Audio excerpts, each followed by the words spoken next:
Hi, my name is Charlie McGrath. I'm the founder of WideAwakeNews.com, as well as a host on the Rinse Radio Network. As we sit here tonight, we can see a storm. We can see a hurricane approaching us. And it isn't the beginning of a hurricane, it's the eye wall of the hurricane. And this hurricane's name is debt.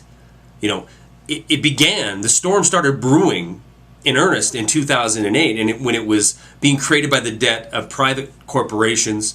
And over the last 3 years, we've been in the eye of this storm with a few bands passing over, some ups and downs. But for the most part, stability has been achieved in the eye. And while the stability was being achieved, this private failure has been shifted onto the backs of the citizens of the world. Now this storm is in front of us. There's no denying it. You can see it. You can see it coming. You can hear it. It's like a freight train bearing down on us. Yet suddenly we have calm in the markets. Suddenly, we have the mainstream business media coming on television telling us not only are we out of the recession, but we're in recovery. And even though it faltered over the last few weeks, we're starting to move back into the idea that green shoots are abounding, that things are going to be okay. Stock market's rising, moods are getting better. And what's causing this? What's causing this optimism? Because if you look at any metric that measures the economy and you look at it from an eye of reality, you realize that the metrics they're using, the metrics they're looking at, are the same ones you are, and they point to anything but a healthy economy. We have a housing situation that has fallen worse than it did in the Great Depression. We have unemployment that is worse than it was before the recession that ended in 2009 began, and promising to get worse. The Federal Reserve's own words telling us it's going to take years for the situation to get better.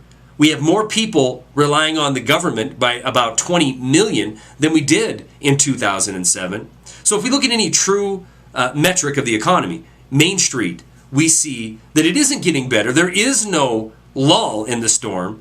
We have been steadily downhill since 2008. Now, if you happen to be one of the elite that owns the majority of the wealth in this country, it's a different story. Your wealth is increasing. Your power is increasing. And your life is getting quite a bit better while the rest of the people wait for the recovery. So what is causing the optimism on Wall Street? What's causing the optimism that's being preached to you by the mainstream business media? We know it isn't facts. It's a religion. It's a religion that seems to be dominating the world and affecting everybody on this planet in one way or another. Now, it isn't your standard religion. It's a religion that is based on corruption, greed. Its key words are take as much as you can and give nothing back. This is the religion that Ben Bernanke heads. He is the Pope. He is the golden calf that goes before the cameras, and his followers take every word he says as from on high.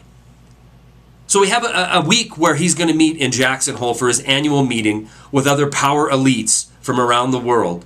And the markets are all Twitter-pated because they know he's going to come out and just announce some kind of quantitative easing 3 or some kind of other program that's going to save their precious markets, the altar at which they worship at.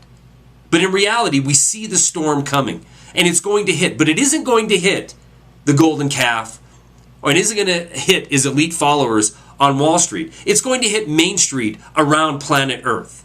Things are not getting better. And in fact, the more they try to fix them, the worse they get. For an example, if we look at the debt load of Greece, right? Greece, the linchpin to austerity. It all kicked off, the poster children for why the world needs to be more austere. Back in 2010, when we did the first round of bailouts for a nation, it was Greece. And I said in videos back then, get used to the word austerity. Look it up, because it's going to become in vogue around the planet. In 2010, January, kicking off the year, the 2-year the 2-year debt, the bond for Greece, was about 5%. By May, it had went up to 19%, causing a crisis, a panic over the high cost of financing their debt. So we had the first bailout, it dropped to about 10%.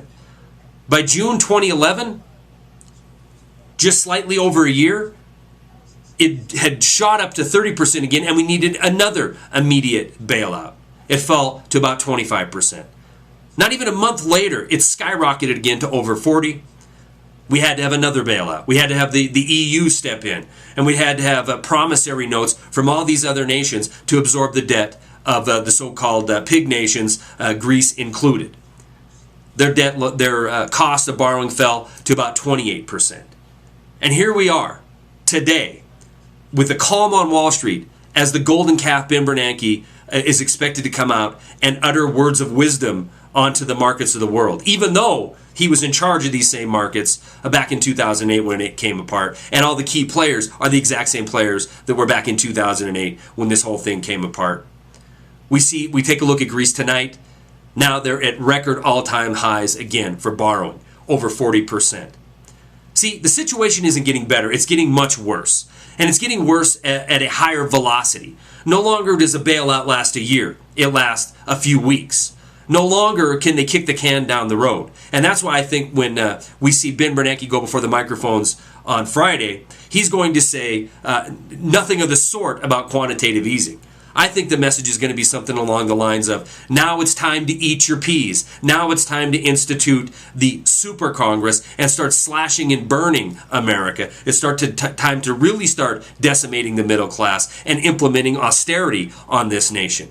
Why would we think it's going to be any different here than it is in the countries around the planet who share the same kind of national debt to GDP ratio? Why would we think that we are going to come out any different? Because Ben Bernanke's in control? We see who government favors. We see who they honor. They honor their brethren, their financial elite. There is no relief coming for Main Street. The only thing that's coming is what has been broadcast by them themselves. Austerity. And again, we better learn what this word means because we're about to feel the effects of it. Stories are attached. That's all I got.